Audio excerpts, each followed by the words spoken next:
Gloria a Dios, aleluya. Dios le bendiga, amados hermanos. Amén. Dios le bendiga más. Amén. Nos regocijamos estar en la casa del Señor, aleluya.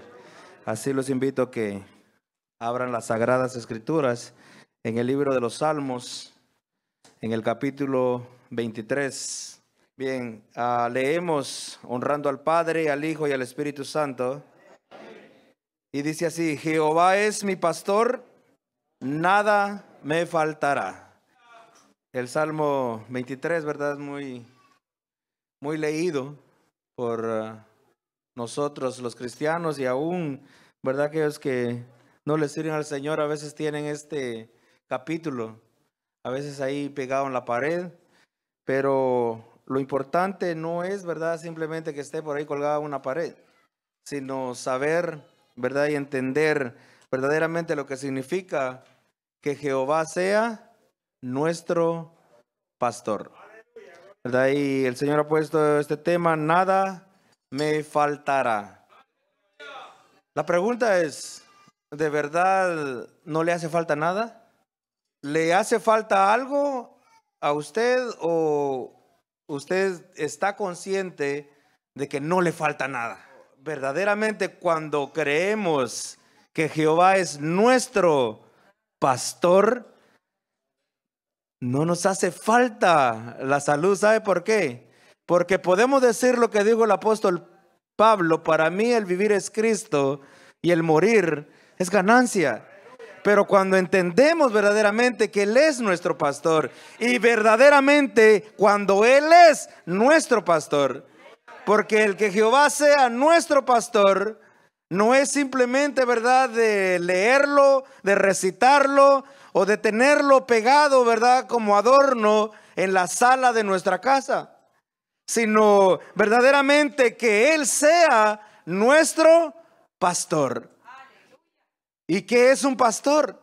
Hablando, ¿verdad?, literalmente acerca de este pasaje, el Señor hace una ilustración acerca del pastor de ovejas, ¿verdad? Y un pastor de ovejas, no cualquiera podía ser un verdadero pastor de ovejas.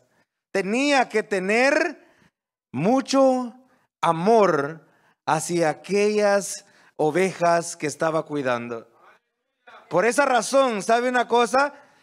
Yo no sé si usted se acuerda, pero Moisés, cuando tenía por ahí cerca de 40 años, el libro de Hechos registra de que, por ahí por el capítulo 7 de Hechos registra que Moisés sintió, ¿verdad?, en su corazón ser el libertador del pueblo de Israel, ¿verdad? Pero en Hechos capítulo 7, cuando Esteban, ¿verdad?, está dando esa cátedra, les recuerda lo que pasó en el libro de Éxodo, ¿verdad? Cuando él va y visita a sus hermanos, y él siente el llamado, él siente que es, ¿verdad?, el elegido para sacar a su pueblo, el pueblo de Dios, de la esclavitud de Egipto. Pero ¿qué pasó? Él tenía la fuerza, él tenía podemos decir, las conexiones políticas, militares, estrategias, ¿verdad?, humanas, por lo cual el Señor, ¿verdad?, no es el tiempo todavía. Vas a ir a mi universidad. Y lo mandó a la universidad de Dios. Lo mandó 40 años al desierto. Cuando él tenía 40 años se sentía fuerte, pero a esos 40 años el Señor lo manda, le dice: ahora, ¿verdad?, vas a pastorear. ¿Y con qué dinero habrá comprado tantas ovejas Moisés? Si él salió huyendo, él salió como fugitivo, huyendo porque lo iban a matar a causa del asesinato del egipcio. ¿Con qué dinero Moisés compró ovejas? ¿Sabe qué? No eran de él. No eran de él, sino que eran, ¿verdad?, de su suegro. Es decir, le tocó, ¿verdad?, pastorear, le tocó ir a cuidar lo ajeno. Pero ahí va un proceso Dios quería que él aprendiera a tener cuidado, a tener amor por aquellas ovejas. Para luego, 40 años más tarde, cuando él ya tenía 80 años, el Señor lo llama y ahora él reconoce que él no puede. Y él dice, no. Y pone 4 excusas. Pero el Señor le dice, no, vas a ir porque ahora no vas a ir con tu juventud. Ahora no vas a ir con tu fuerza. Ahora vas a ir con mi poder. Ahora vas a ir porque yo te mando. Gloria a Dios, aleluya. Entonces, en ese proceso, ¿verdad? Él aprendió a amar a las ovejas. Ahora, ¿por qué el Señor lo puso ahí? Porque las ovejas que ahora era el pueblo de Dios, tampoco eran de él, eran del Señor. Lo mismo sucede con la historia del rey David. ¿Usted se recuerda cuál era el trabajo del rey David? Antes de llegar a ser rey, era un pastor de ovejas.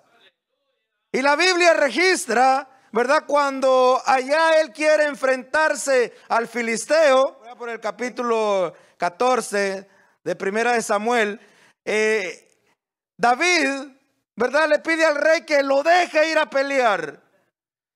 El rey le dice, eres un niño, eres un muchacho. Este hombre, este filisteo, este gigante Goliat, toda su vida ha pertenecido al ejército. ¿Cómo tú te vas a enfrentar a ese gigante? Y vemos ahí que David le dice, David le dice al rey Saúl, cuando yo estaba cuidando las ovejas de mi padre, no eran de él, pero él las amaba. Dice, cuando venía el león, yo me enfrentaba y le abría la boca si se estaba llevando una de las ovejas. Si venía un oso, también me enfrentaba al oso.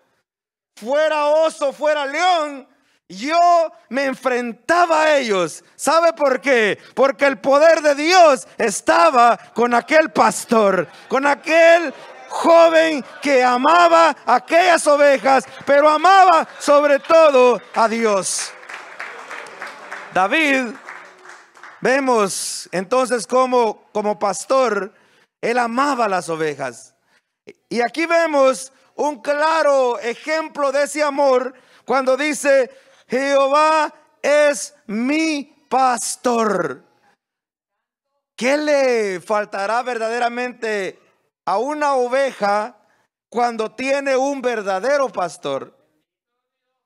A una oveja, ¿verdad?, del redil, cuando tiene un buen pastor, no le hace falta nada. ¿Por qué? Porque el pastor cuida de ella. El pastor la alimenta, el pastor la guía, el pastor, ¿verdad?, sana sus heridas. Y la Biblia nos dice a nosotros que Jesús es el buen pastor. El buen pastor que da su vida por las ovejas. El buen pastor que ha dado su vida en la cruz del Calvario. El buen pastor que derramó su sangre para perdonar mis pecados. ¿Habrá otro mejor que nuestro pastor? ¿Habrá otro pastor mejor que el que tenemos? De ninguna forma, porque Él dio su vida en la cruz del Calvario para que usted y yo tuviéramos vida y vida en abundancia. Por eso dice este versículo, Jehová es mi pastor y nada me faltará. Juan capítulo 16 versículo 33 nos dice, ¿verdad?, que en el mundo tendremos aflicciones. Ahora, ¿qué es una aflicción? Un dolor, una angustia, un pesar. ¿Y por qué vienen? Vienen a nuestra vida porque quizás hay una escasez, quizás hay una enfermedad, quizás hay un problema, ¿verdad?, en el hogar. Y hay aflicciones. Pero ahí mismo nuestro buen pastor nos dice, Pero confiad que yo he vencido al mundo. Por lo tanto, aunque hayan aflicciones, no nos hace falta nada con el buen pastor. Aunque vengan momentos de aflicción, ¿verdad? Nosotros predicamos el evangelio completo. Aquí no predicamos un evangelio, ¿verdad?, bajo el eslogan "pare de sufrir". Aquí somos la iglesia que seguimos sufriendo, pero con Cristo a nuestro lado, con el buen pastor a nuestro lado.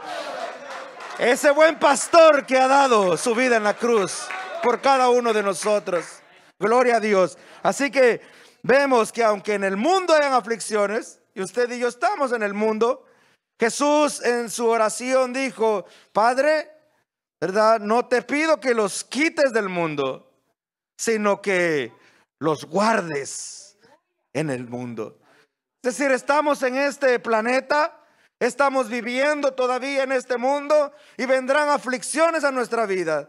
Pero recordemos que si Jehová es nuestro pastor, nada nos faltará. Ahora, este versículo, ¿verdad?, tenemos que tomarlo muy cuidadosamente. Porque muchos, ¿verdad?, toman este versículo y dicen: bueno, Jehová es mi pastor y no me va a hacer falta ni casa, ni carro, ni cuenta bancaria. Miren, no me va a hacer falta tampoco la salud. Siempre tengo que estar sano todo el tiempo. Y por ahí se predica el evangelio de la prosperidad. Porque Jehová es nuestro pastor. Tienes que tener, ¿verdad?, de todo. Si vamos a la luz de la palabra, aquellos grandes hombres que tuvieron a Jehová como su buen pastor, no todos tuvieron físicamente de todo. Hubieron hombres que tuvieron riquezas como, ¿verdad?, Abraham, que lo tuvo de todo. Como Job, que era un hombre rico, pero que también, ¿verdad?, lo terminó todo. Ahora, por el contrario, ¿qué sabemos de Juan el Bautista? ¿En dónde, verdad? ¿Cuál era su alimento? ¿Cuál era su vestidura? ¿Verdad? ¿Dónde él moraba? ¿Dónde él vivía? En un desierto. ¿Y quién era el pastor de Juan el Bautista? Jehová de los ejércitos. ¿Y qué tal del apóstol Pablo? El apóstol Pablo era un hombre, ¿verdad?, que dice la Biblia que a veces lo dejaban medio muerto, tirado en el camino, pensando aquellos que lo habían dejado muerto. Entonces, ¿no tenía el apóstol Pablo acaso a Jesús como su buen pastor? Sí lo tenía. Pero, mire, el Señor le había dicho que tenía un llamado y que iba a padecer por la causa de Cristo. Hoy en día muchos dicen: bueno, si no tienes lo material, algo está mal en tu vida porque, ¿verdad?, Jehová es tu pastor. Déjeme decirle una cosa: no siempre va a ser así. No siempre va a ser así. El Señor, ¿verdad?, a unos permite, y no es que Él haga diferencia, pero Él sabe y nosotros reconocemos la soberanía de Dios. Pero una cosa sí sé decirle, como dijo el salmista: no he visto justo desamparado. Aunque el apóstol Pablo sufría, ¿verdad?, pero él dijo en cierta ocasión: sé vivir en la abundancia. Es decir, que habían momentos de abundancia, pero también decía: sé vivir en escasez. En todo he sido enseñado. En otras palabras, en todo momento el cristiano debe reconocer que Jehová es nuestro pastor. Así que en la abundancia Jehová es nuestro pastor, y en la pobreza En la escasez, Jehová sigue siendo nuestro buen pastor. A su nombre sea la gloria. Y ese es el problema muchas veces con nosotros los seres humanos, que cuando está llena la nevera, Jehová es mi pastor. Cuando está bien la chequera, Jehová es mi pastor. Pero cuando llega el momento de adversidad, salimos corriendo. Y no debe ser así. En la adversidad, Jehová es mi pastor. Y en la abundancia, Jehová sigue siendo nuestro pastor. Dice el versículo 2. En lugares de delicados pastos me hará, ¿qué cosa? Descansar.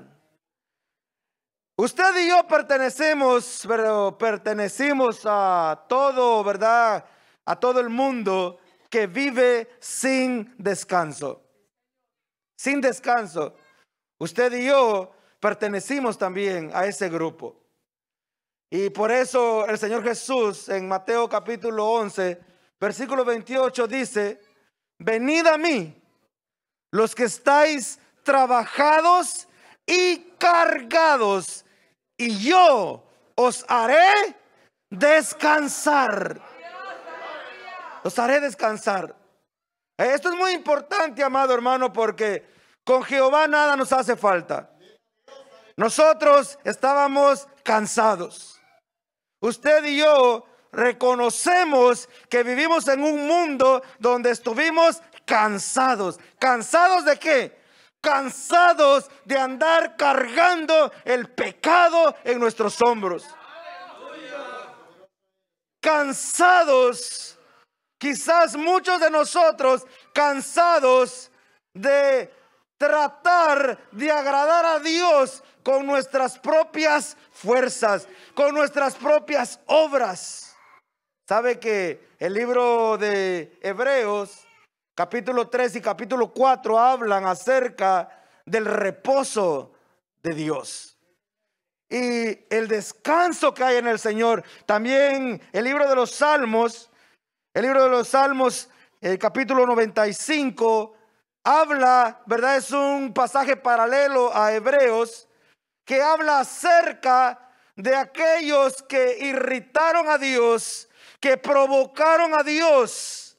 Dice, en el día de la rencilla en Masá, en el desierto, lo provocaron a ira y por tanto dice la Biblia que no entraron en el reposo, no entraron en el descanso de Dios. Pero ¿quiénes fueron los que no entraron en ese descanso? La Biblia dice ahí en Hebreos, ¿verdad? Y también si usted ha leído el libro de Números, capítulo 10, 11, 12, ¿verdad? Usted lee esos pasajes y encuentra la razón por la cual ellos no entraron en el reposo de Dios. La razón fue la incredulidad. La incredulidad. No le creyeron a Dios. Cuando estaban a punto de entrar a la tierra prometida, dijeron: no podemos. Hay gigantes. Esa tierra traga a sus moradores, por lo tanto no podremos. Volvámonos nuevamente a Egipto.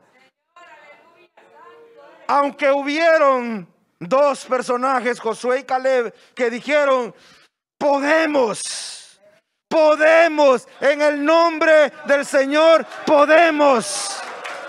Si hemos hallado gracia en Dios, podremos.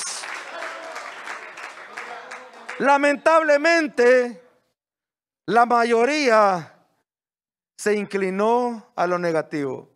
Por eso, la mayoría bíblicamente no siempre tiene la razón. La mayoría bíblicamente no siempre tiene la razón. A veces decimos: bueno, ¿verdad? Es que ese movimiento tan grande, ¿por qué esa mega iglesia está? Es que ahí de plano, la mayoría no siempre tiene la razón. La Biblia dice que son muchos los llamados y pocos los escogidos. Y en esa ocasión, solamente Josué y Caleb dijeron: podemos. Si el Señor nos lo ha entregado, podremos. Nos los comemos como pan. ¿Qué estamos esperando? Pero ellos no creyeron y por esa razón no entraron en el reposo del Señor.